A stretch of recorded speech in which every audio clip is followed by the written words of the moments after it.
பெரியவாளோட பாதார விந்தங்களுக்கு என்னோட வந்தனத்தை தெரிவிச்சுட்டு பண்ணிட்டு இங்கே இருக்கிற எல்லா ஆஸ்திக பெருமக்களுக்கும் என்னோட நமஸ்காரம் சொல்லிக்கிறேன்.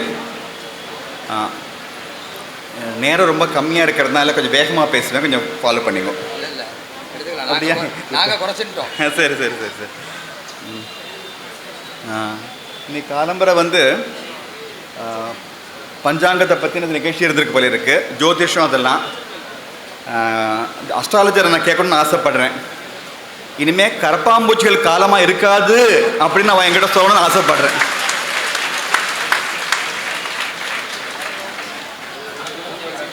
இன்னைக்கு எனக்கு அடுத்ததாக 2 பேர் பேச போகிறேன். ஆனால் இன்றைக்கி இந்த நிகழ்ச்சிக்கு நான் என்னோட எனக்கு தனிப்பட்ட லாபமாக நான் நினைக்கிறது ப்ரொஃபஸர் கார்த்திக் ராமனை நான் சந்தித்து தான் நான் நினைக்கிறேன். ஐஐடி ப்ரொஃபஸர், ஆனால் 3 பேர் சந்தியாவதனை கரெக்டாக பண்ணுறேன்னு இருக்கார் இப்போதைக்கு. அது டு மீ ஒரு இன்ஸ்பிரேஷனாக எனக்கு இருக்கார். அவர் அப்பாவை எனக்கு 35 வருஷமாக பழக்கம். But I never knew that professor is his son, my friend's son. ரொம்ப சந்தோஷமாக இருக்குது. அண்ட் ரங்கராஜ் பாண்டே பற்றி நான் சொல்ல வேண்டிய அவசியமே கிடையாது. சோ இல்லாத குறையே நமக்கு பூர்த்தி பண்ணிட்டுருக்கேன் நான் நம்புறேன். அதை இந்த இடத்துல அரசியல்லாம் நான் பேச போகிறதில்ல, பேசவும் மாட்டேன்.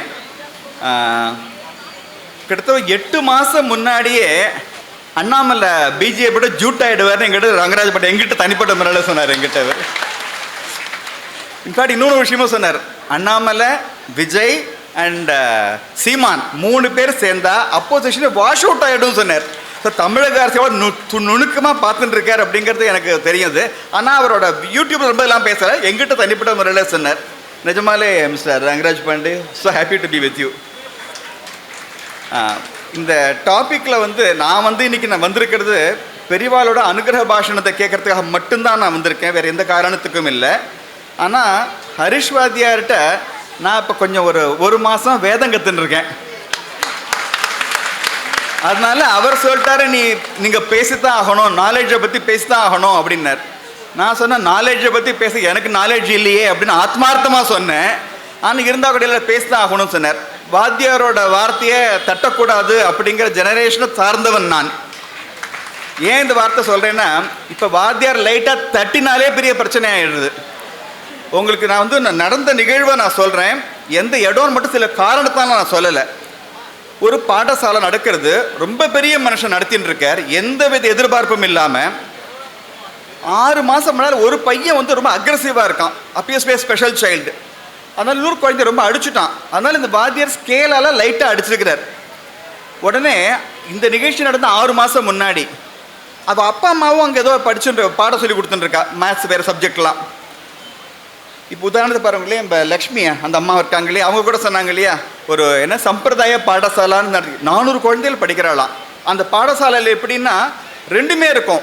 நம்ம ரெகுலர் கல்ச்சுரல் இது இருக்கும், வேத அத்தியனம் இருக்கும், அதே நேரம் மாடர்ன் இதுவும் இருக்கும். So that they can succeed in their லைஃப்ஸுங்கிறதுக்காக அந்த மாதிரி சின்ன ஒரு சம்பந்தம். அந்த அம்மா முதல்ல அவங்க அறிமுகப்படுத்தினாங்க. She belongs to I think ஆந்திரான்னு நினைக்கிறேன். அவங்க பேர் ஃபுல்லாக சொன்னாங்க. அவங்க பேர் லக்ஷ்மி மாந்தாத்தான்னு பேர். ஆனால் எங்க லக்ஷ்மி மங்காத்தான்னு விழுந்துச்சு எனக்கு. அது சரியா? எதுக்கு சொல்லுதான், இந்த பாடசாலையிலையும் அப்படி தான் 2மே கடத்து நடக்கிறது. 6 மாதம் முன்னாடி நடந்த ஒரு நிகழ்ச்சிக்கு கம்ப்ளைண்ட் 4 நாளைக்கு முன்னாடி கொடுத்துட்டு அந்த எஸ்பி, மாவட்ட எஸ்பி அந்த கனபாடிகளை அரெஸ்ட் பண்ணு சொல்லிட்டு அரெஸ்ட் பண்ணியிருக்காங்க. என்ன அயோக்கியத்தை இந்த மாதிரி நடக்கிறது புரியவே மாட்டேங்கிறது. ஒரு குழந்தைய லைட்டாக ஸ்கேலால் அடித்ததுக்கு யூ அரெஸ்ட் சம்படி. ஆனால் நல்ல வேளை அந்த மேஜிஸ்ட்ரேட்டால் புண்ணியமா அந்த ஆள் ரிமாண்ட்லாம் பண்ண முடியாதுன்னு சொல்லிட்டு ஓன் பாண்ட் பெயிலே கொடுத்தாரு. அது நல்ல வரைக்கும் அந்த அளவுக்கு சந்தோஷம் நமக்கு. அந்த மேஜிஸ்ட்ரேட் அண்ணா புண்ணியமாக இருக்கணும், பெரியவரோட ஆசீர்வாதம் இருக்கு வரணும் அவருக்கு. சரி, நான் கம்மிங் டு திஸ் 3 பாயிண்ட்டை மட்டும் ஃபாஸ்ட்டாக சொல்லிட்டு அமரலான் இருக்கேன். அவங்க எல்லாருக்கும் தெரியுமான்னு தெரியல, ராஜாராவ் அப்படின்னு ஒரு எழுத்தாளர், மாபெரும் எழுத்தாளர். ஆர்கே நாராயண், ராஜாராவ், முல்க்ராஜ் ஆனந்த் 3 பேரை திருமூர்த்திகள்னு சொல்லுவோம், இந்தியன் இங்கிலீஷில் எழுதுவா. அவர் காந்தபுரான்னு ஒரு நாவல் எழுதினார் 1938. அந்த நாவலை விட அந்த நாவலோட முன்னுரை மிக மிக பிரபலமானது, இன்னி வரைக்கும் பேசப்படுகிற ஒரு முன்னுரை. அதில் அவர் என்ன சொல்லுவார்னா, இங்கிலீஷ் காரண மாதிரி நம்ம ஏன் பேசணும், இங்கிலீஷ் காரண மாதிரி நம்ம எழுதணும், நம்ம எல்லாம் பாரதியர்கள், நமக்குன்னு ஒரு ஸ்டைல் வச்சுப்போமே அப்படின்னு சொல்லுவார். அந்த முன்னுரை ஒரு வார்த்தை வரும், நம்ம ஊரில் எந்த ஒரு கிராமத்துக்கு போனாலும் சரி, அந்த பாட்டிகிட்ட கதை கேட்டால் அனுமான் இங்கே தான் வந்தார், சீதம்மா இந்த குளத்தெலாம் குளிச்சா, ராமன் இப்படி தான் நடந்து போனாருன்னு நம்ம இதிகாசத்தோட நம்ம புராணத்தோட ஏதோ சாஸ்திரங்கள் சம்பிரதாயங்களோட ஏதோ ஒரு தொடர்பு படுத்தி நம்ம நாட்டோட ஒவ்வொரு பகுதியும் ஒரு புனிதமான பூமிங்கிறத காட்டுவா அப்படின்னு வார்த்தை அந்த ராஜாவோட முன்னிலையில் வரும். அதே மாதிரி நாட்டோட எல்லாமே வரும்னா மதுரை வராமல் இருக்குமா? ஸோ மதுரையை பற்றின நாலேஜ் எனக்கு இல்லாமல் இருந்தது. என்னோட வாத்தியார் ஹரிஷ் வாத்தியார் இந்த ஹாலசிய புராணத்தை முழுக்க படித்தப்பறம் தான் மதுரையை பற்றின நாலேஜ் எனக்கு கிடைச்சது இப்போதைக்கு. அதனால மிக ஒரு அற்புதமான ஒரு கான்ட்ரிபியூஷன் அவள்கிட்ட வந்திருக்கு. இப்போ நாலேஜை பற்றி சொல்லும்போது ரெண்டு விஷயம் மட்டும் சொல்லிட்டு வரணும்னு நினைக்கிறேன். இதுதான் நாலேஜுன்னு யாரும் வரையறுக்க முடியாது. ஆனால் அன்ஃபார்ச்சுனேட்லி நிறைய பேர் இதுதான் நாலேஜ், இதை படித்தவன் தான் நாலேஜ் உள்ளவன் அப்படின்னு வரையறுக்க ஆரம்பிச்சிடும். அதான் பிரச்சனையே இப்போதைக்கு. நான் ஒரு ஜட்ஜாக இருக்கேன். எங்கிட்ட ஒரு 2 வருஷம் முன்னாடி ஒரு வழக்கு வந்துச்சு. ஃபுட் சேஃப்டி ஆஃபீஸரோட ரெக்ரூட்மெண்ட்டு. என்ன குவாலிஃபிகேஷன்னா you must have a graduation in medicine அப்படின்னு இருக்கு. எங்கிட்ட நிறைய அவன் என்ன சொன்னான்னா, அரசாங்கம் எப்படி புரிஞ்சுட்டுது அப்படின்னா எம்பிபிஎஸ் படித்தவன் அவன் மட்டும்தான் அப்ளை பண்ண முடியும் அப்படின்னு போட்டா. சித்தா படித்தவாள்லாம் அவளும் 5 வருஷம் கோர்ஸ், அதுவும் தமிழ்நாடு கவர்மெண்ட் நடத்துகிற கோர்ஸ் தான். அவள் படித்தவாள்லாம் வழக்கு போட்டான் முன்னாடி. நான் சொன்னேன் மெடிசன்னா என்ன? ஆக்ஸ்போர்ட் டிக்ஷனரியை பார்ப்போம். உடம்பு வியாதி இருக்குது, வியாதிக்கு குணம் செய்கிறவன் மருத்துவன், அவ்வளோதான். எம்பிபிஎஸ் படித்து அலோபதி தான் மெடிசனா? கிடையவே கிடையாது. ஆயுர்வேத மெடிசன், சித்தா மெடிசன், பல மெடிசன்ஸ்லாம் இருக்குது நம்ம ஊரில். ஸோ இதுவும் மெடிசன் தான், இவாளும் கலந்துக்கலாம் அப்படின்னு சொல்லிட்டு மெடிசன்கிற வார்த்தைக்கு நாலேஜ் தான் இப்படின்னு சொல்லிட்டு நான் தீர்ப்பு கொடுத்தேன். ஆனால் என்ன ஒரு மாடல் அரசு, திராவிட மாடல் அரசா? சித்தாங்கிறது நம்ம தமிழ்நாட்டில் பிறந்ததுன்னு பெருசாக பீத்திப்பாங்க. ஆனால் என்னோட தீர்ப்புக்கிற அப்பீல் போயிட்டு சுப்ரீம் கோர்ட்டில் ஸ்டே வாங்கி வச்சுருக்காங்க இப்போதைக்கு. சரியா? ஸோ எதுக்கு சொல்ல வரேன்னா, இதுதான் நாலேஜ்னு இவ யார் சொல்கிறது? அதனால தான் நாலேஜ்னு என்ன அப்படிங்கிறத நாம வரையறுக்கணும். இவா முடிவு பண்ணுறது நம்ம அனுமதிக்க கூடாது இப்போதைக்கு. கடைசியாக சொல்ல போகிற விஷயம் ஒன்று தான். என்னோட சொந்த அனுபவத்திலேயே நான் சொல்கிறேன். இப்போதைக்கு எனக்கு நிறைய ஆன்மீக இயக்கங்களோட எனக்கு தொடர்பு உண்டு. பிரம்மகுமாரி உங்கள் சங்கத்தின்னு அரைச்சி நிறைய பேரோட எனக்கு தொடர்பு உண்டு.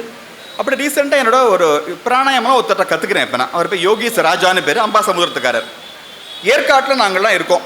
ஒரு 1 வீக் ரிட்ரீட் கோர்ஸ் நடந்துட்டு இருக்கும் பொழுது அங்கே ரொம்ப ஒரு விஐபி அந்த ஊரில் சேலத்தில் அவரோட வீட்டில் தான் நாங்கள் தங்கியிருந்தோம் ஏற்காட்டில்.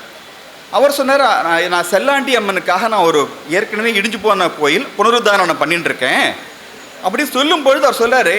அவர் பேசும்போது நான் ஒரு ஒரு என்ன மறிக்கொழுந்து வாசம் பட்டது எனக்கு. I felt the presence of the deity அப்படின்னு அவர் அந்த அந்த அந்த நபர் சொன்னார். அவர் எனக்கும் பக்கத்தோடு மட்டும்தான் அந்த ஃபீல் பண்ணோம், மற்றவர்களுக்கெல்லாம் தெரியவே இல்லை அப்படின்னார். அவர் சொன்ன அடுத்த செகண்டு நாங்கள் மொத்தம் 6 பேர் உட்காந்தோம், என்னையும் சேர்த்து. நாங்கள் அத்தனை பேரும் அந்த மறிக்கொழுந்து வாழ்த்தை நாங்கள் ஃபீல் பண்ணோம். உடம்பு முழுக்க சொல்ல முடியாத ஒரு உணர்வை கேட்டுது. எனக்கு முன்னாடி உட்காந்து ஒரு அட்வொகேட், அவர் பேர் கார்த்திக்னு பேர், வீல்னு கத்திட்டார் அவர். இது பாருங்களேன், இது ஒரு ஃபீலிங். இது எனக்கு மட்டும்தான் ஏற்பட்டதோ அப்படின்னு நினச்சேன். இன்றைக்கி நான் காலம்பரை ஒடிசி புக் ஷாப் போகும்போது ஜெய கிருஷ்ணமூர்த்தியின் உபனிஷத்னு ஒரு புக்கு படிச்சுட்டு இருந்தேன். அதில் புப்புல் ஜெயக்கருக்கும் ஜெயக்கர் ஒரு கான்வர்சேஷன் போடுறாங்க. புப்புல் ஜெயக்கர் டிஎஸ் ஆஃபீஸில் மாஸ்டர்ஸ் சொல்லுவோம் இல்லையா, அவங்க கிடையவே கிடையாதுன்னு ஜேகே சொன்னதான் அந்த அம்மாவை சொல்லுவாங்க. ஜேகே உடனே கண்டிப்பார், அப்படிலாம் பேசாத, மாஸ்டர்ஸ் எக்ஸாம் டினை பண்ணதே கிடையாது அப்படின்னு ஃபேமாக சொல்கிறார். இப்போதைக்கு நம்ம சொன்னோம்னா வேலிடேட் பண்ணுறதுக்கு மாஸ்டர்ஸ் வருவாங்க, இருக்காங்க அப்படின்னு சொன்னார். இதை படித்தோடனே எனக்கு ஏற்பட்ட அந்த அனுபவம் உண்மைதான் அப்படின்னு தெரிஞ்சுது. ஸோ அதனால் எதுக்கு சொல்ல வரேன்னா, நம்ம ஆன்மீகத்தில் நமக்குன்னு இருக்குது. இதோட உண்மைகள் நமக்கு தெரியும். அடுத்தவன் இதை வேலிடேட் பண்ணுங்கிற எதிர்பார்ப்பு நமக்கு வேண்டாம். நாம கான்ஃபிடென்ட் இதுதான் எங்களோடது அப்படிங்கிற கான்ஃபிடன்ஸ் நம்ம போகணும். ஃபைனலாக சொல்லிக்கிறேன். இப்போதைக்கு பாருங்க, நம்ம கார்த்திக் ராமன் இருக்காரு, இஸ் அன் ஐஐடி ப்ரொஃபஸர். அதே மாதிரி இங்கே இருக்கிற ஒவ்வொரு குழந்தையிலும் வாழ்க்கையில் பெரிய லெவலில் வெற்றி பெறணும், சக்ஸஸ்ஃபுல்லாக இருக்கணும். அப்படிலாம் வரணும் அப்படின்னா எப்படி முடியும்னா, நம்ம ஒரு செல்ஃப் டிசிப்ளினோட இருக்கணும், நல் வாழ்க்கையோட இருக்கணும், சத்தான வாழ்க்கையில் போகணும். அந்த மாதிரி போனால் தான் வெற்றி பெற முடியும் இருக்கு இல்லையா, அதுவும் ஒரு நாலேஜ் தான் அப்படின்னு நான் நம்புகிறேன். இப்படி நாலேஜ் நமக்கு எப்போ கிடைக்குன்னா, குருவோட பாதார விந்துகளை சரணடைஞ்சு குரு சொன்ன பாதையில் நடந்துகிட்டே இருந்தோம்னா நம்ம ஒழுங்காக இருப்போம். நமக்கு இந்த வாழ்க்கையில் நமக்கு வெற்றி கிடைக்கும். இந்த நிகழ்ச்சியை நான் கலந்துக்கிறதுனால ரொம்ப சந்தோஷமாக இருக்கேன். ஹரிஷ் வாத்தியார் அவர்களுக்கு என்னுடைய பாராட்டுதல், வாழ்த்துக்கள். வாத்தியாருக்கு நம்ம ஸ்டூடெண்ட்ஸ் பாராட்டக்கூடாது, இருந்தால் கூட நாம் நமஸ்காரமாக சொல்லிக்கிறேன். அண்ட் பரணிதர சாஸ்திரிகள் ரொம்ப அற்புதமாக அந்த புக்கை கொண்டு வந்திருக்காங்க. அவருக்கு என்னுடைய வாழ்த்துக்கள். பெரியவாளுக்கு சரணம். நமஸ்காரம்.